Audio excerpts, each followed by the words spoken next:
নেপাল ম্যাচের আগের দিন উইকেট নিয়ে হেড কোচ চান্দ্রিকা হাথুরুসিংহে এবং পেস বোলিং কোচ আন্দ্রে অ্যাডামসের গবেষণা চলছে। এই উইকেটেই নেপাল এবং দক্ষিণ আফ্রিকার ম্যাচের খেলা হয়েছিল, যেখানে স্পিনাররা বেশ ফেলকি দেখিয়েছেন, বিশেষ করে দুই লেগ স্পিনার। আমরা যদি নেপালের সেই লেগ স্পিনারের কথা বলি কিংবা দক্ষিণ আফ্রিকার লেগ স্পিনারের কথা বলি, দুজনেই কিন্তু ভালো করেছেন এবং দুজনেই দারুণ পারফরমেন্স করেছেন প্রত্যেক দলের জন্য। যদিও নেপাল শেষ পর্যন্ত ম্যাচটা এক রানে হেরে গেছে।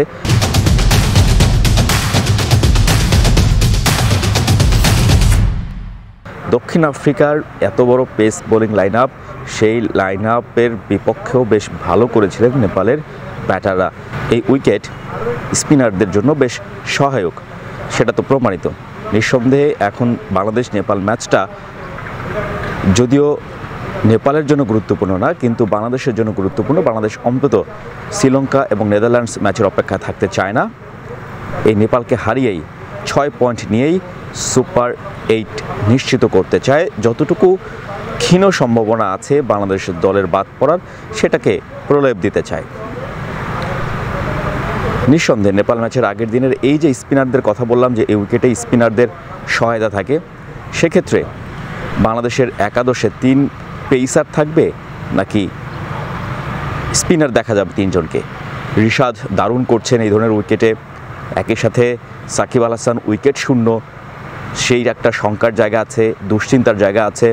সেই জায়গাটায় সাকিব আল হাসানকে শুধু ব্যাটিং পারফরমেন্সটায় ফোকাস করে বোলিংটায় হয়তোবা তার কাছ থেকে উইকেট পাচ্ছেন না, সার্ভিস হয়তো দিচ্ছেন, সেক্ষেত্রে আরেকজন বাড়তি স্পিনার একাদশে সুযোগ পাবে কিনা নেপালের বিপক্ষে, সেটা নিয়ে নিশ্চয়ই টিম ম্যানেজমেন্টের পরিকল্পনা এবং আলোচনা চলছে। সেক্ষেত্রে 3 জন পেসার খেলবেন নাকি আরেকজন বাড়তি ব্যাটার যে আছেন জাকির আলী অনিক, তাকে ড্রপ করা হবে, এটা নিয়ে আলোচনা চলছে। যদি বাড়তি একজন স্পিনার নিয়ে খেলেন তাহলে কে সুযোগ পাবেন, তানভীর নাকি শেখ মেহেদী? শেখ মেহেদীর যেহেতু ব্যাটিং সাপোর্টটা পেতে পারে বাংলাদেশ, সেক্ষেত্রে এগিয়ে আছেন শেখ মেহেদী। যেহেতু বাহাতি স্পিনার আবার সাকিব আল হাসান আছেনই একাদশে, সেক্ষেত্রে শেখ মেহেদীর সম্ভাবনাটাই বেশি এবং শেখ মেহেদীর কাছ থেকে ব্যাটিং সাপোর্টটাও বেশ ভালোভাবেই পাবে বাংলাদেশ দল। সেন্ট ভিনসেন্টের আর্নস ভ্যালি স্টেডিয়ামে বাংলাদেশ দল নেপাল ম্যাচের আগের দিনে অনুশীলনে চলে এসছে। অনুশীলনের আগে উইকেট দেখা, কোচদের পরিকল্পনা, টিম ম্যানেজমেন্টের পরিকল্পনা, সমস্ত কিছুই চলছে।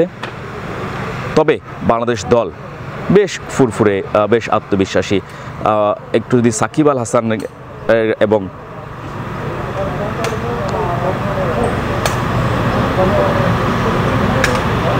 ক্যাপ্টেন নাজমুল হোসেন শান্ত এই মুহূর্তে কথা বলছেন আসলে।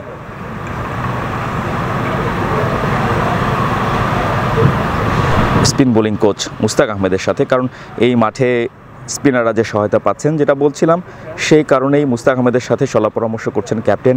কাকে সুযোগ দেওয়া যাবে, কাকে সুযোগ দিলে ভালো হয়, নিশ্চয়ই সেগুলো নিয়েই আলোচনা চলছে। এবং যেটা বলছিলাম, শেখ মেহেদী নাকি তানভীর ইসলাম, সেই 2টা স্পিনারের জায়গায় শেখ মেহেদীকে অবশ্যই এগিয়ে রাখতে হচ্ছেই।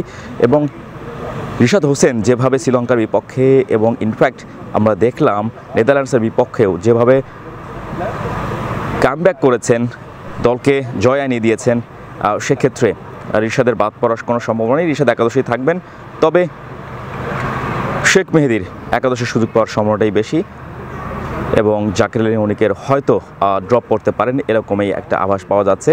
যে বাকি 3 পেসার তাসকিন, মুস্তাফিজ এবং সাকিব, জুনিয়র সাকিব, তারা প্রত্যেকে ভালো করছেন এবং ইনফ্যাক্ট এখনও পর্যন্ত আইসিসির ফ্যান্টাসি বেস্ট 11-এর লিড করছেন কিন্তু সাকিব, 141 পয়েন্ট, এবং সেক্ষেত্রে তাসকিন 2 নম্বরে আছেন আইসিসির ফ্যান্টাসি বেস্ট 11-এ।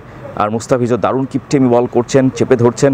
সব কিছু বিবেচনায় বাংলাদেশ দলের 3 পেসারেরই খেলার সম্ভাবনা রয়েছে এবং বাড়তি একজন স্পিনার নিয়ে হয়তো মাঠে নামবে নেপালের বিপক্ষে। নেপালের বোলিং লাইন আপ এবং নেপালের যে ধরনের ব্যাটসম্যান আছে, তাতে অন্তত সেটাই মনে হচ্ছে আপাতত দৃষ্টিতে। প্ল্যানিংগুলো চলছে, নিশ্চয়ই বাংলাদেশ দল সেই নেপালের বিপক্ষে জয়ের পরিকল্পনা নিয়েই মাঠে নামবে।